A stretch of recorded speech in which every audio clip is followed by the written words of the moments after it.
All right. Welcome to another edition of Sabbath Lounge. This is Matt. And Jake here. And Jake, what are we doing today? Today this is going to be the Torah Portions. We're going to continue on with that. This is week 19, Exodus 25 through 27:19, and it is called Terumah, or Heave Offerings. Heave. All right, so let's take a look. And as we go into week 19, apparently I've gone too far. So let me go. Oh, what is happening? All right, there, we're there. Okay. So the ark. So what ark are we talking about here? So maybe we need to talk about that. Yeah, so in this section, we go into a lot of building the tabernacle and the furniture for the tabernacle. So this is talking about the Ark of the Covenant. That's right. And so the ark is like our heart. And he wants us to be built from the inside out in this concept of out of the heart, the mouth speaks. Yeah, and it's kind of ties into the, you'll be held accountable for even, every word that comes out of your mouth, because that's what your heart's talking about, right? Mm-hmm. And so, which is kind of frightening. Yes, it is. This whole wants us to be built from the inside out. So when he talks about how to build the ark, he starts with the inside, and then he covers it and makes decoration out of it also. So it has that inside out quality. Mm-hmm. Mm-hmm. And even the description of it, yeah. So we got to talk about the wood. Why is acacia or shittim chosen? Why is this wood chosen? Well, I think there's a couple reasons. One being it's a hardwood, and if you look at look at a picture of an acacia tree, it's very thorny. And if you've listened to us in the past, you've heard us make the comparison of thorns being equated to sin, and it's this idea of that our hearts are hard and our hearts are sinful, and that's our innermost being. And then inside of this ark is going to be this hard, thorny wood, and I think that's why it's chosen. Yeah, and it's interesting because I've also heard people talk about this as cedar. Is a cedar wood, and cedar's soft and malleable and pliable, and I think we want to be more like the cedar wood, but in reality, we are more like this acacia wood, hard and thorny. Yeah, which are not good characteristics when Yahuwah wants to write his things on our heart. It's hard to write on hard, thorny things. Yeah. I've never tried it too much, but I could imagine it would be difficult. Probably. So, and we know it is. Yes. So we're built from the inside out. Our Father uses the physical to reflect the spiritual. Worry about the heart first. What do you think all that mean? What does that mean? So, like we were talking about before, the ark, when he's talking about how to make it, he starts from the inside. He builds the inside first and then covers it. And just like us, he wants our inside to be sculpted first, because if that's right, then the physical will follow it. The outer will follow the inner. And doesn't it make sense with the scriptures? Man looks at the outside, and Yahuwah looks at the inside. Yeah. Looks at the inside of the heart. Right. And that goes along with a lot of people don't realize that in the Old Testament, it talks a lot about circumcision of the heart, and that being what he's most interested in. A lot of people think that's a New Testament, concept, but it always was what he was interested in. Yeah. Very good. So then you also see this concept of vellum. What is vellum? So vellum is soft, usually made out of an animal skin. It's soft and pliable. Our hearts should be like this. This is the goal. Right. Yeah, it starts off hard, and just like them in the wilderness, he talks about how hard-hearted they are. And then the idea is once you humble yourself or are humbled, you realize, maybe I should not be such a stiff-necked people, a hard-hearted person. Because this carving process is painful. Yes. Because he's going to carve on our hearts. And that's why I chose that image. He's going to help us cut out the bad stuff if we are willing to let him do it. We can also go, no, I don't want to do that. And he goes, okay, well, you don't want it, then we're not going to work on that. Right. So, just lots of good concepts there with thinking about being soft and moldable and much easier to be soft and moldable than to be hard and stiff and be chiseled into. Right. That one seems to like it would be much more painful, maybe a harder lesson to learn. But moving on, it's not what goes into the mouth that makes you unclean, but the words that come out of your mouth. Right. And so you're taking this from when Yeshua was talking to the Pharisees, right? Mm-hmm. Yeah. Because out of your mouth, right, out of your heart, your mouth speaks, right? Yep.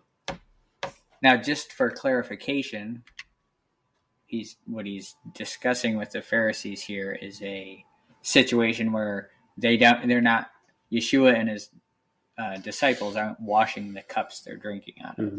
And they're like, or washing them the Pharisee way. Right. The procedural way. Right. Where you wash it, you go 3 times this way and 3 times, I don't know what it was, but it was something like that. There was a procedural method in the thing you were supposed to do. Right.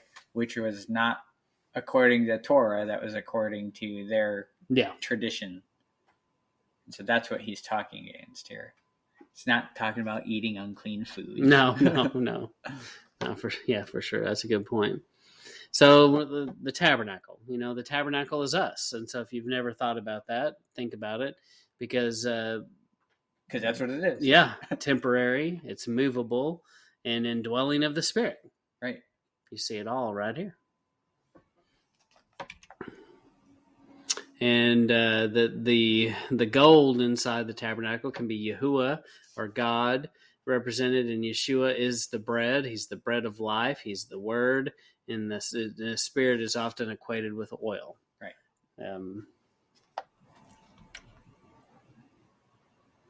And so, Jake, in the Holy of Holies, what do we have in there? You got the light of the world. What do we have in there? We've got a menorah, right, which would be the candlestick or the light. Well, that's not in the Holy of Holies. Oh, I guess right? that's not. That's in the. That's in the inner. That's not the inner tent. That's the. Mm-hmm. When you first go in. Yeah. Right. So you have the menorah. That's the light of the world. That's.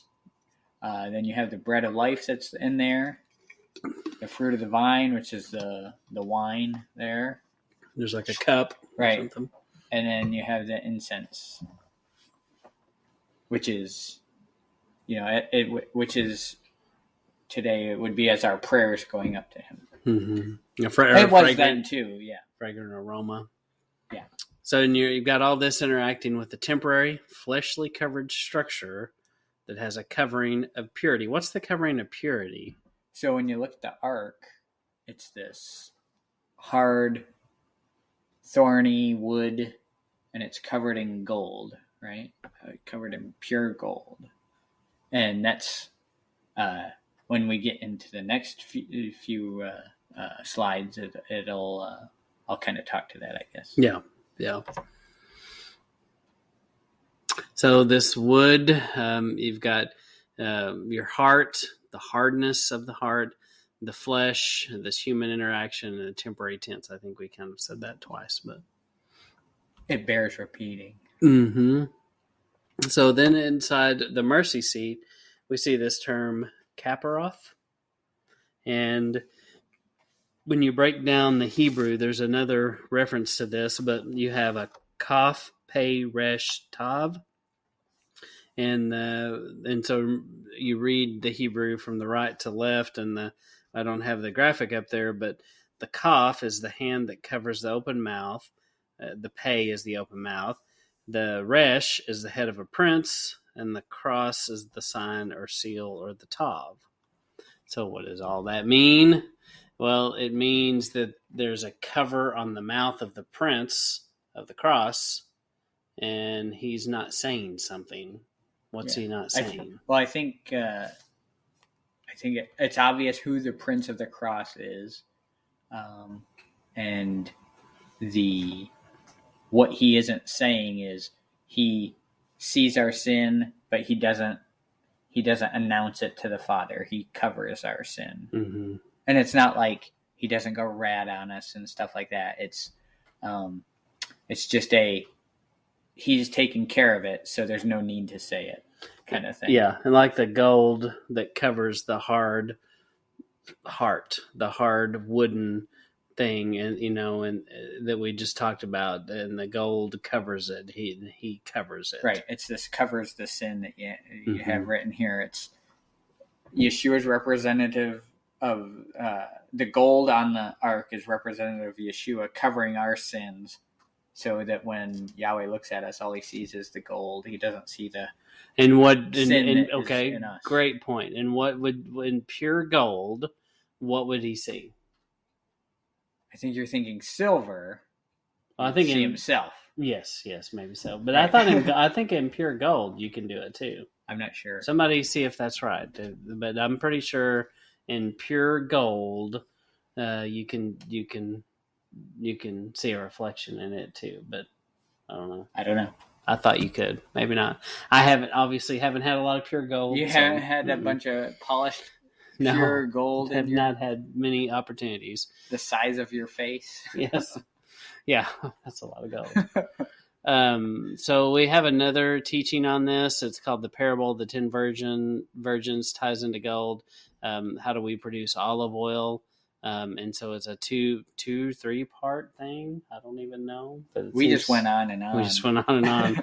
So that's a link to it there, and we recommend checking it out. And this is where we got the Mercy Seat teaching. It's from Rock Island Books. If you've never looked at their things, that's a great resource, a great place to go. And they break down a lot of Hebrew words, piece by piece. Yeah, and here's that paleo with the hand over the mouth, the prince of the cross. Yeah, read from right to left. Right. So I think that about wraps up week 19, Exodus 25 through 27:19. Jake, you got anything else? No, just make sure you keep up on your readings and see if you see these concepts in there while you're reading through. Yeah. And every time we learn something we didn't know before, and we hope that's true for you. And bottom line is, we don't claim to be experts or know everything there is to know. We're far from that, but we do want to try to help point you to going back to the source. Don't take our word for it. Don't take anyone's word for it. And work out your own salvation with fear and trembling and examine these scriptures. Yes. So anything else, Jake? Nope. I think that covers it. All right. Well, that concludes week 19. And this is Matt and Jake signing off. Signing out.